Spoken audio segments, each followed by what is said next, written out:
Following its initial sighting last month, and then again last week, the 2023 Toyota Vios has come under the digital knife of visual rendering with Theophilus Chin.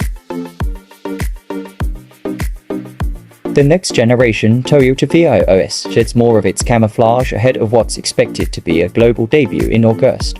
Posted by Thai website Telefithil, these photos purportedly show of the all-new Vios just a month after a more covered version was spotted on Thai streets.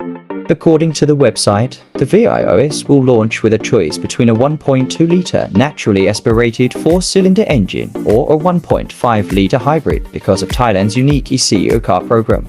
The latter engine could be the same engine found in Theophilus. If that's so, expect it to make a total of 91 horsepower and 120 nanometers of torque. However, once it goes for export, it's expected to gain the option of perhaps a 1.5-litre normally aspirated engine. Who knows, maybe it'll even stand to benefit from the 1.0-litre turbocharged 3-cylinder found in the Rays.